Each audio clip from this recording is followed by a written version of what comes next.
Ladies and gentlemen, we have the opportunity to hear a session called Advancing Awareness and Sparking Change, Museums and Libraries in the Fight Against Anti-Semitism. This panel is truly international in nature. We have Ronald Leopold, Executive Director of Anne Frank House in Amsterdam, Dr. Louise Mirrer, President and CEO of New York Historical Society, Dr. Dariusz Stola, Professor of History at the Institute of Political Studies of the Polish Academy of Sciences, and Dr. Stola was also the former director of the Polin Museum of the History of Polish Jews in Warsaw. We have Oren Weinberg, the Chief Executive Officer of the National Library of Israel in Jerusalem. And we have as our moderator, Paul Salmons, who is an incredible public historian and independent curator who is joining us from London. Ladies and gentlemen, please welcome this next panel. Thank you so much, Michael, and thank you to JMUS and to the Center for Jewish History for convening this important symposium, and for the invitation to join you in moderating this panel on the role of museums and libraries in confronting anti-Semitism. In our increasingly digital world, with fast-moving information, where members of the public create and curate their own narratives and explanations about the past and the present, we are living through what some have called a post-truth age, where many people are uncertain of who to trust and of what to believe. It seems not coincidental that in an age of so-called fake news, disinformation, and the spread of conspiracy theories, then, that we have seen such a resurgence of anti-Semitism. So it's in this context that I'd like to ask our panelists, museums and libraries do you think in confronting anti-Semitism? Perhaps Ronald Leopold, I'll turn to you first for your opening remarks. Well, thank you very much, Paul, and thank you for the Center to having us today on this incredible, important conference.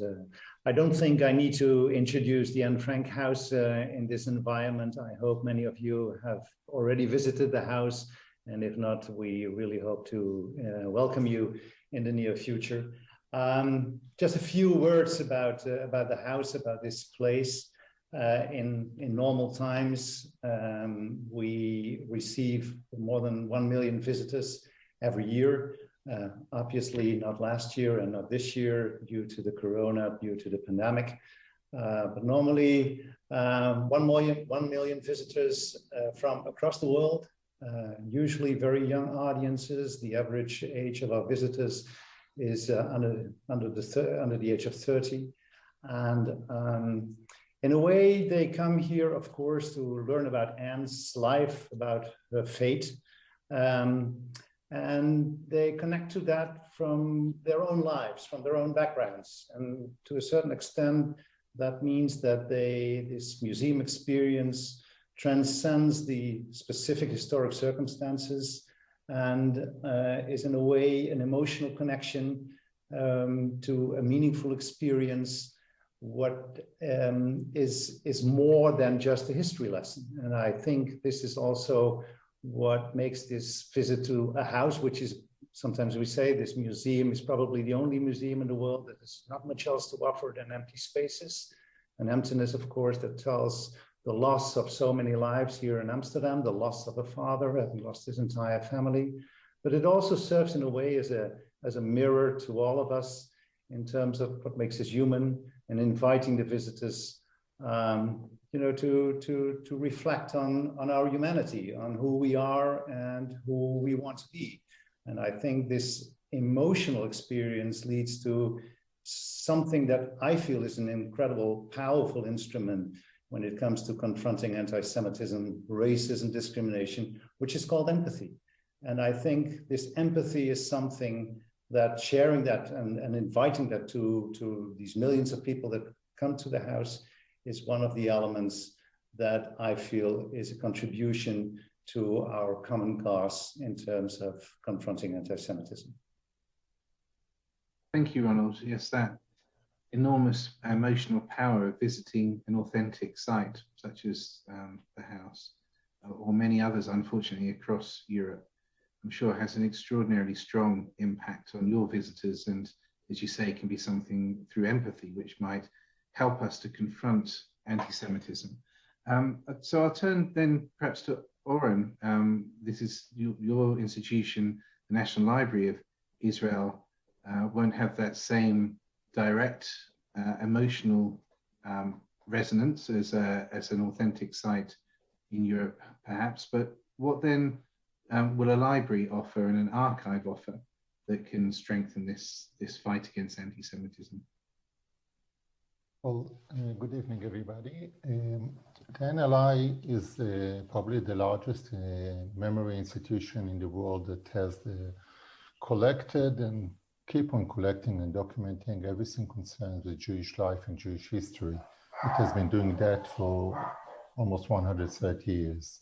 So we are the largest repository of every book, every printed book, every newspaper that deals with Jewish life. It is quite, let's say, uncommon with an institute that deals with Jewish life also to document anti-Semitism, which is an external phenomenon to Jewish life. And because of that, and maybe that's the reason why we don't collect anti-Semitic material in principle.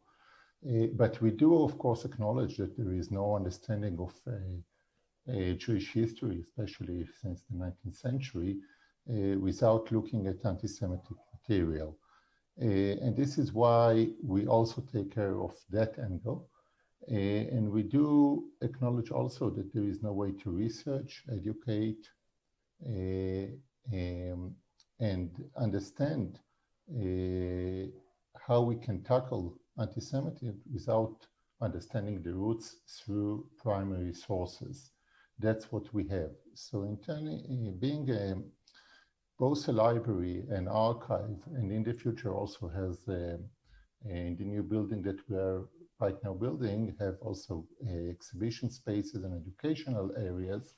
We believe that we can tell the story of how Jewish life were affected, and how also to take advantage of the material, the primary sources and the secondary sources, to tackle anti-Semitism. And we're already doing that using maybe the same methods that anti-Semitism today is using: social networks, the internet at large, by taking stories from what we have in the collection and telling the general public, both in Israel and outside of Israel, how maybe we look at the sources of anti-Semitism. We heard that envy is one of them, but maybe fear is another one, is why there was no need to envy and there is no need to fear today. And we're doing that by telling stories, telling emotional stories, and through that understanding that Jewish life were no different from other lives around them, and there was no need both to envy and fear from them. So that's what we try to do by using the collection and letting them spread and be used by various ways to deal with anti-Semitism and other phenomena. Thank you, Oren, and I apologize, I had a technical difficulty here, so I've actually turned my camera off because I think the bandwidth is bad, so I lost you for a second. I think it's probably best if I keep this off for a little while. And thank you for those comments. That emphasis on the importance of showing Jewish life, I think, is so important in my work and others in terms of Holocaust education, that being able to draw upon the kinds of archives and the documents you speak about, for a number of reasons. One, obviously, as a strong counter to the anti-Semitic tropes and motifs that unfortunately young people will encounter when they're studying the Holocaust. Also, though, for the the understanding of what was lost in the genocide. You can't understand the loss of it in a genocide if you don't understand what was there in Europe before, of course. Louise, may I turn to you, please, and let's say something about your institution and again how its role can play an important part in this struggle. Well, thank you, Paul, and also thank you, Michael, and thank you, Michelle, for inviting me to participate today. So the New York Historical Society is New York's first museum. It was founded in 1804 by 11 men who worried that their own historical moment, which essentially was to have lived through the 8 years of British occupation in New York, and obviously the preceding movement towards revolution. Those 11 men worried that if no one recorded and preserved that history, that it would be nothing more than, as I said, speculation and dust. So we have a strong consciousness about preserving the past.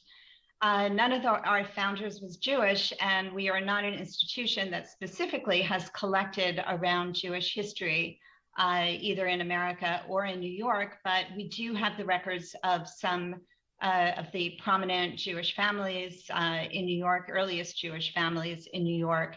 And we have a strong consciousness of our obligation, as we are an institution that resides in a city with a very large number of Jewish people, to be attentive to telling the story of the history of those people and how they came specifically to be in New York. So we have seized the opportunity whenever possible to tell that history, to address it in one way or another. And over my time at New York Historical, which is now quite substantial, I've been here since June of 2004, we have mounted at least a half dozen major exhibitions on topics relating to anti-Semitism. One of them puzzled people because it was an exhibition that focused on anti-Semitism in Germany leading up to World War II. And people wondered, why was a Museum of New York and American History mounting an exhibition like that? Well, you know, the clear answer is that there is a reason why New York has the strong Jewish population that it has. And much of that reason has to do with anti-Semitism in Europe. And I think that that was one of our most successful exhibitions. We have about 200,000 New York City public school students who come through our building each year.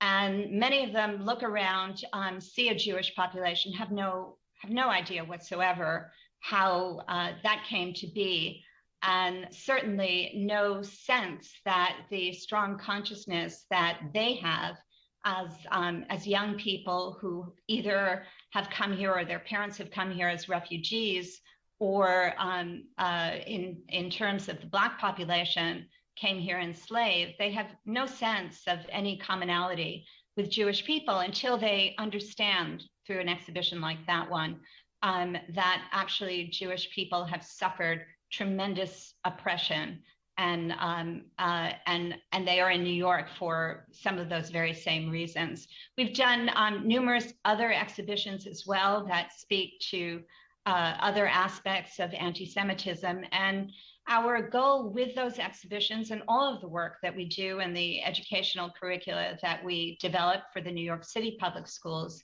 our goal is to raise young people's consciousness so that they understand more about the history of Jews in New York and in America, and develop, I've heard this word used a couple of times already today, develop empathy, which is so necessary. If you can't walk in someone else's shoes, you will never really truly understand how to engage with and interact with and truly be civic-minded in a city like New York, or in the world for that matter. Thank you, Louise. Dariusz, as a historian, of course, you're delving deep into the archives that we're hearing about, and also closely connected, of course, with the museum world with your work as the former director of Polin. Could you tell us a little bit more about that work and, again, how you think museums and libraries more generally and archives can contribute to this struggle against anti-Semitism? Thank you very much for the invitation to this most important panel discussion on a very urgent topic. Polin Museum is a relatively young institution. We opened the core exhibition only in 2014. Actually, we'll have anniversary next month of it, with a remarkable success, because very quickly it was attracting more than 600,000 visits annually before the pandemics, of course. About half of our visitors were foreign and the other half were Polish, which means non-Jewish Polish visitors. And I stress it because the museum stands in a city which was the biggest Jewish metropolis of Europe up to the Second World War. But we are not a Holocaust museum, or not only a Holocaust museum. This is a museum which shows almost 1,000 years of Jewish history in Poland, including the Holocaust. The Schwa Gallery is the biggest of all, but it's not the first one, it's not the last one also. So as you have said, it shows how much was lost, what was lost as a consequence of the catastrophe during the Second World War.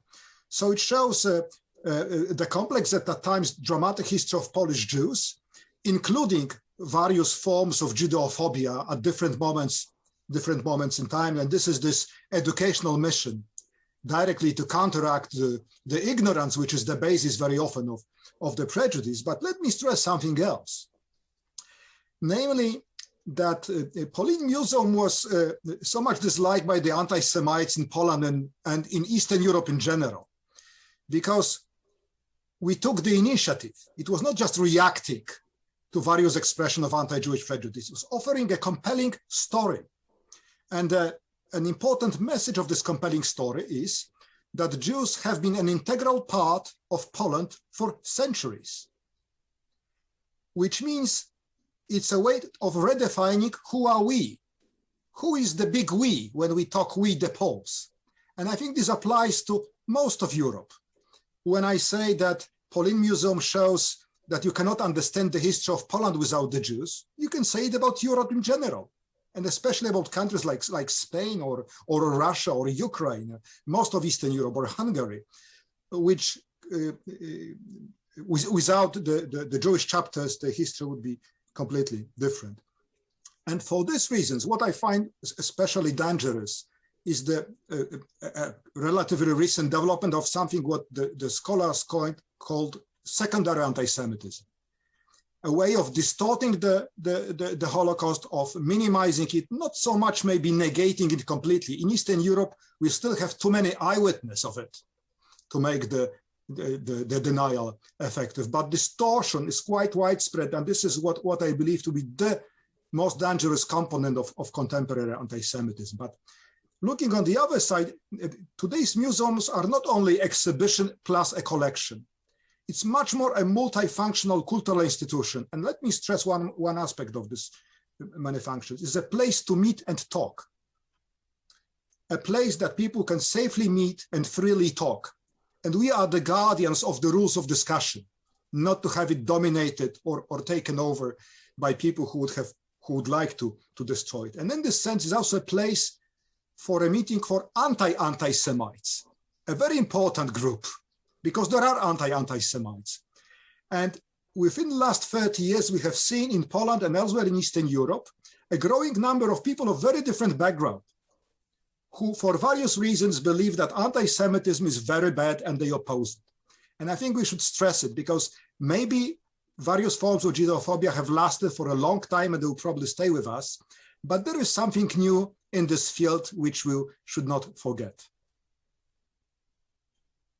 Thank you so much. And that issue of, well, all of you spoke to many powerful ways that your institutions, among others, have tried to combat this scourge of anti-Semitism. Dariusz there speaks to the very long history of Judeophobia. So it seems to me then that, like many belief systems, if we can think of anti-Semitism in that way, it's remarkably resilient, unfortunately, to the power of reasoned argument, to the use of evidence. Basically, it's resilient to the reality of the world really as it is, right? It's a kind of fantasy that people continue to hold. And I'm thinking here of a comparison also with other deeply irrational beliefs, such as climate denial or creationism or resistance to the COVID vaccine, where instead of changing their minds when confronted with clear evidence that contradicts a certain point of view, believers, it seems, will often actually dig deeper into their entrenched positions, that they will double down on their views and they'll hold their problematic ideas perhaps as strongly or even more strongly than before. So the question I want to ask is, given all the good work that is going on and has been going on actually for some decades now, what does this mean for our strategy? This difficulty in convincing those that hold such views that they're wrong. Where should we concentrate our efforts if that's the case? So I'd like to think about, in confronting anti-Semitism, in your view, what should we focus primarily upon? Should we be aiming mainly to try and change the minds of people who hold such views? Should we be focusing on strengthening the commitment of others? Dariusz calls them the anti-Semites, those who are seeking to contain those views. Is that where our energy should be?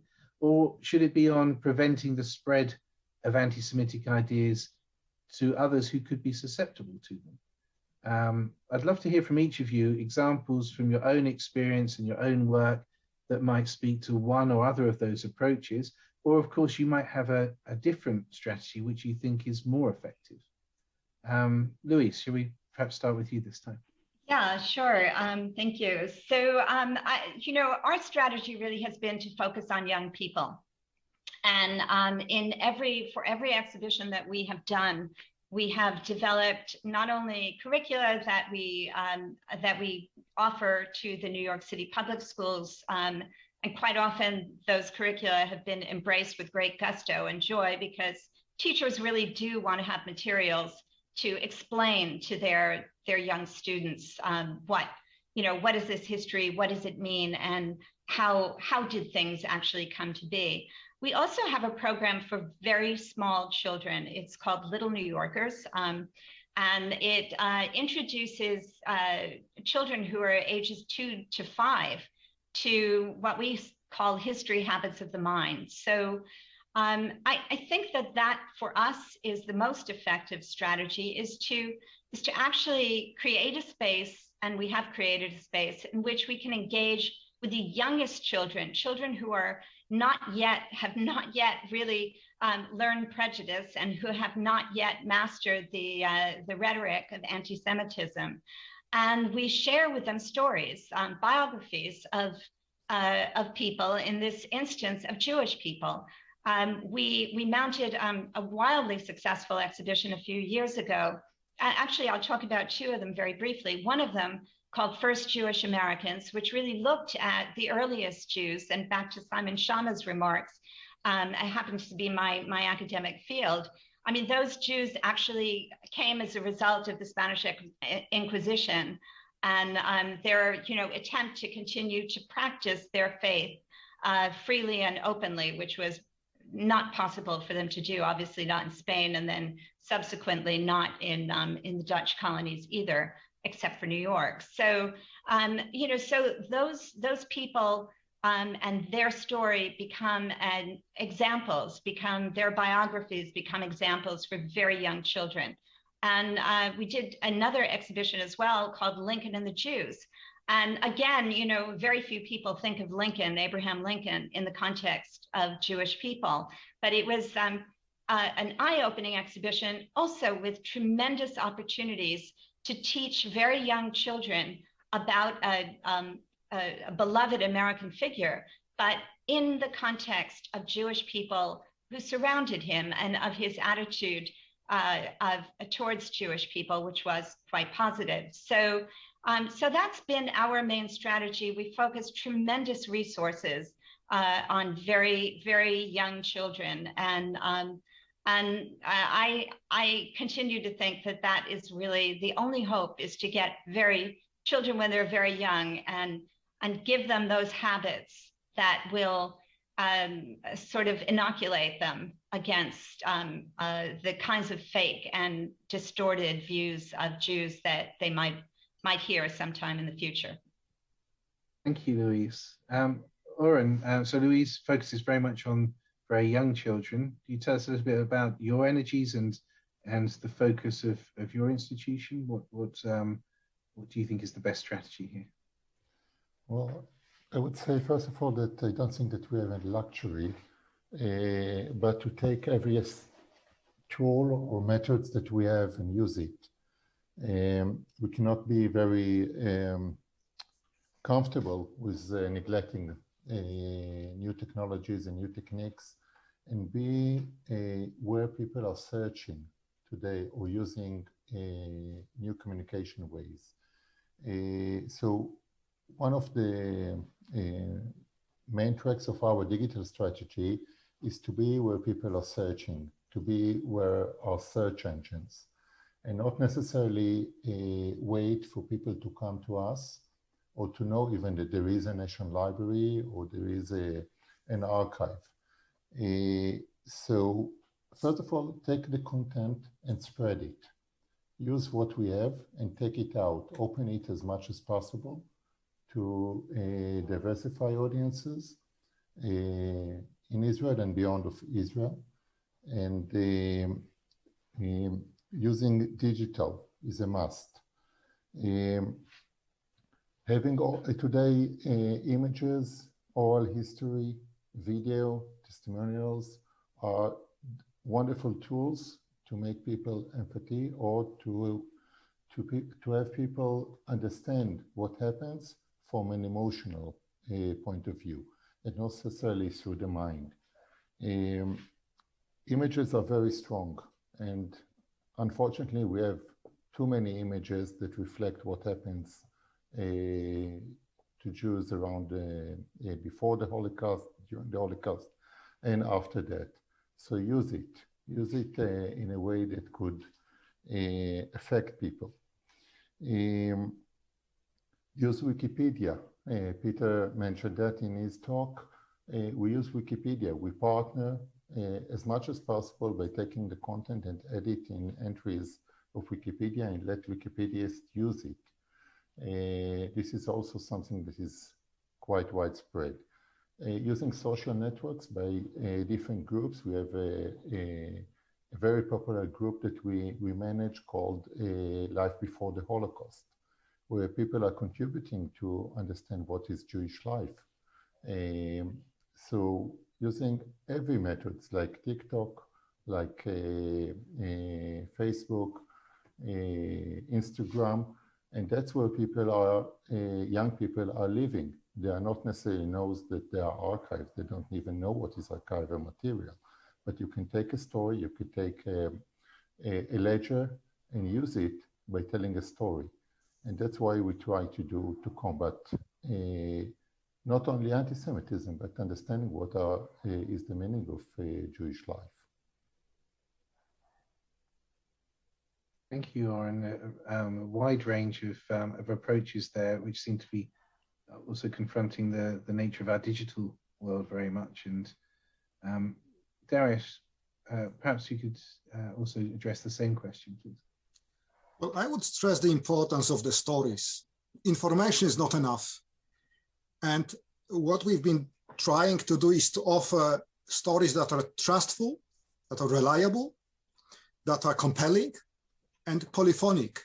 Polyphonic means that can be interesting, compelling for a very diverse audience. And in particular, it requires listening to the questions people ask, because every generation has a different set of questions. And the way of remaining relevant for young people is listening carefully to what they say, what are their interests, what are their concerns, and showing that the history presented at the museum may be relevant for the problems they are facing today. And I think that's been quite effective. And second is to help those who are doing the same at a very local level, who do it face to face, who are not, in a small town in Eastern Poland, because this is really a way of building the basis for the future. not concentrating on big project, nationwide scale, but something which is small but accepted as endogenous, as coming from within the community. I think this is the basis of remaining trustworthy. Thank you, Dariusz. Ronald, where do you think our focus should be on? What kinds of audiences and what sort of strategies are effective here? Well, let me first say that I really like what Dariusz just said when it comes to focusing on smaller communities in our work, especially also engaging young people in those communities. I think the solving capacity of small communities has often been underestimated. So I really would like to stress what Dariusz just mentioned. I think also a little bit inspired by Simon Schama's remarks about football, or soccer as it's being called in the United States. I prefer to call it football here.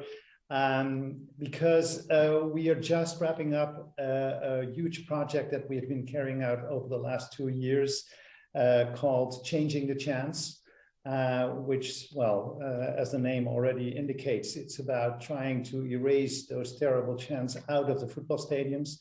And we started this because a couple of years ago, we did a research on anti-Semitism in high schools in the Netherlands. And a bit to our surprise, we found that the teachers, the kind of incidents, anti-Semitic incidents that they reported were mainly connected to football.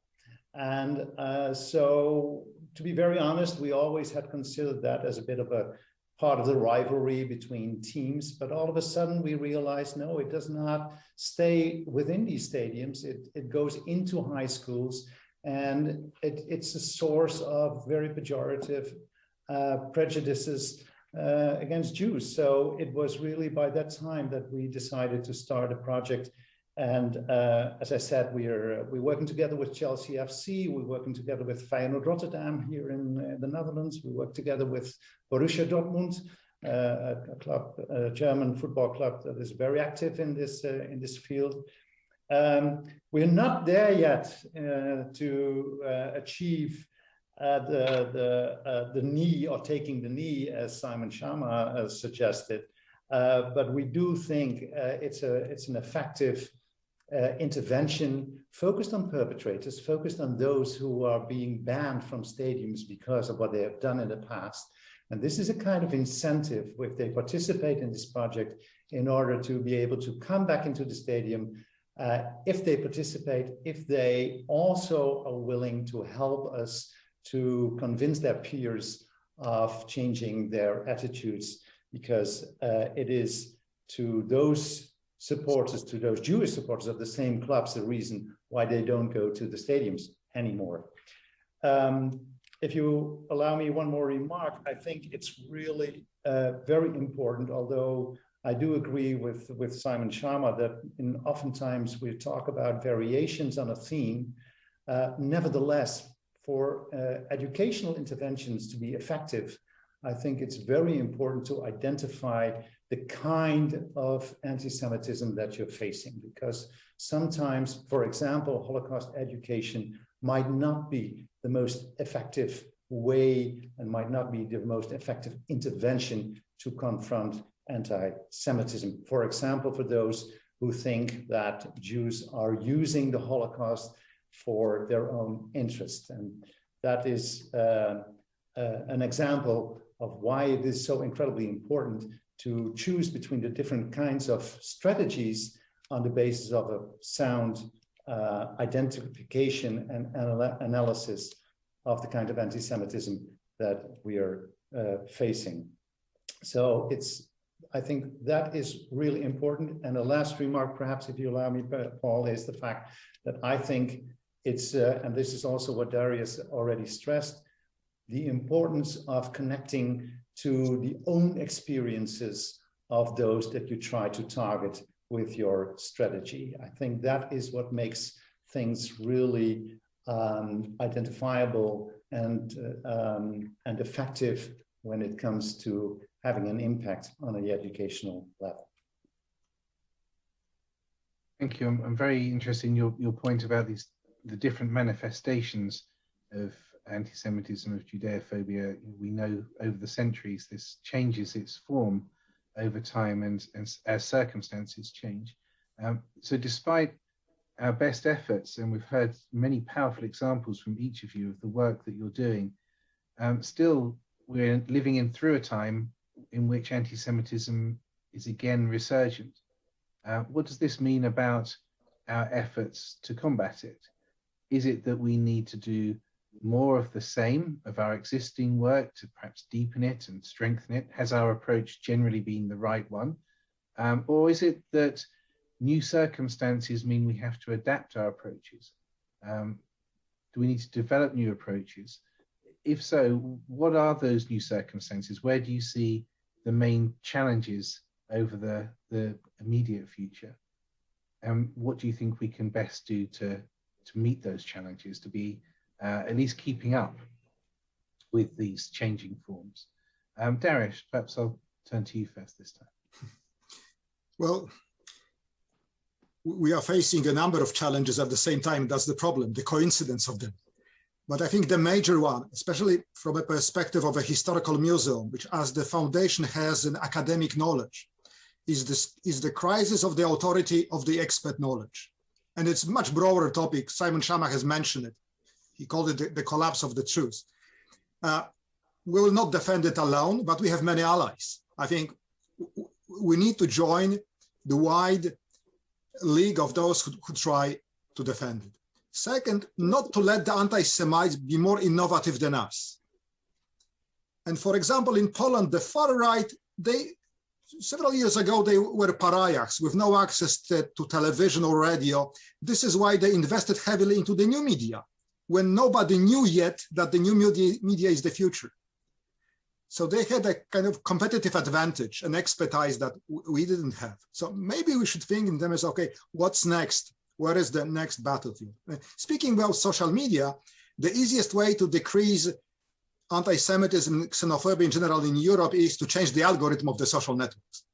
Full stop. Okay. If I was to do something on a single day, I would have proposed to Facebook, to Twitter, to YouTube to make a pilot project for a middle-sized European country with a language like Poland or Romania or Lithuania to test a new algorithm about the divisive, contentious, highly emotional content. But this is just a part of the innovation we can imagine, and there are other fields we should just try. The last thing I would like to mention is arts, the power of arts and the role of arts in the education. When we have really many people, young people, who don't know where to seek for a reliable information, it turns out that reaching them with arts may be more effective than just reaching them with facts. Thank you, Dariusz. Oren, you've spoken already about your work on the digital side, it seems, and taking the archives out to the public. Is that where you see the major challenge to be at the moment and in the future? Well, I have 3 comments. I'm not an expert on each of those topics, but I would say that I like, first of all, what Dariusz said about the museum role as a place for dialogue. There are so many cultural institutions that really looked at their role as to educate. And if they look at their place as educators, they should also let people come in and feel at home so a dialogue and a discourse can happen there.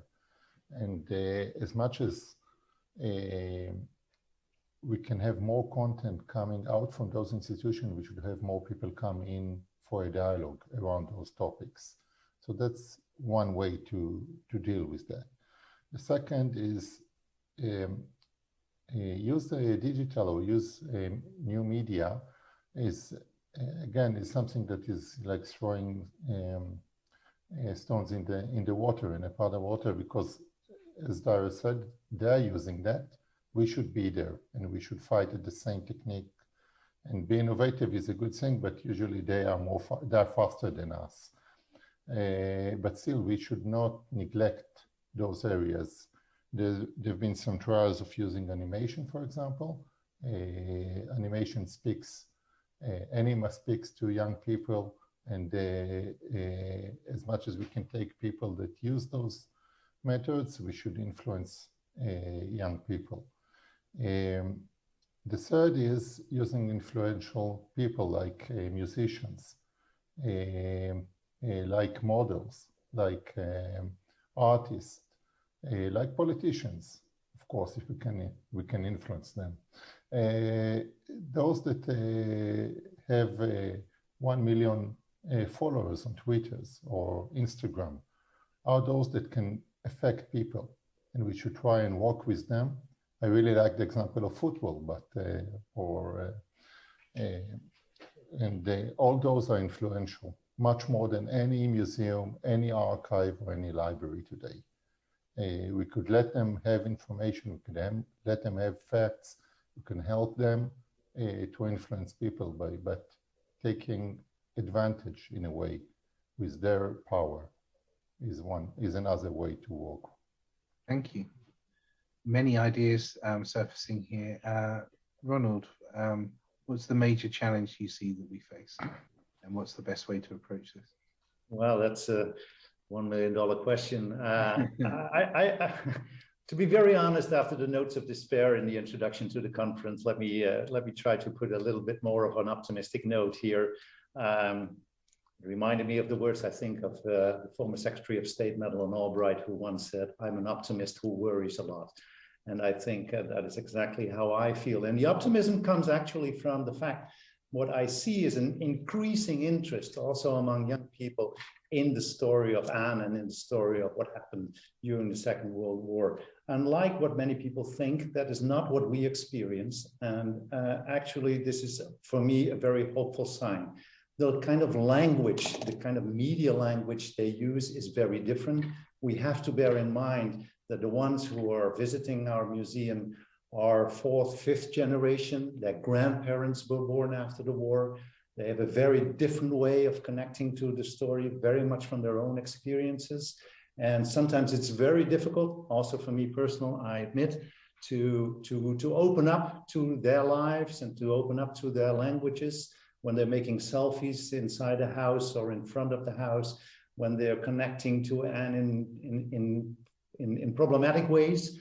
But I feel as educators, there is a obligation not to condemn them, because then that's the end of the conversation, but to open up to them, trying to engage them into a conversation, and finally, of course, trying to engage them in the work that we're doing in order to confront anti-Semitism and other forms of discrimination and racism. Thank you, Ronald, and for that optimistic note as well. Open discourse and dialogue seems to be a common theme which is coming, and I've really enjoyed this conversation. I want to thank you all, but to give Louise the last few minutes of our session for closing thoughts and remarks, please. I'm going to end on an optimistic note, maybe even more optimistic note. All of the polls, questionnaires that have been done around sources of information, at least in the United States, have pinpointed museums as one of the few venues that people still trust, much more than media or virtually any other source for information. So we have the evidence, we have the goods, we have the stories to tell. And I agree with what everyone has said. We should just pull out all stops, use social media, popular culture, whatever it is, but we should get our stories out, and we should take advantage of the trust that many people have placed in us as trustworthy sources for information. Louise, Ronald, Oren, and Dariusz, thank you all so much. I've really enjoyed this conversation, and I'll hand back now to Michael. Thank you, Paul. Thank you. And I echo the thanks. Thank you, Louise and Oren, Dariusz, and Ronald. What a fascinating conversation and an opportunity for all of us to hear what's happening on a world stage.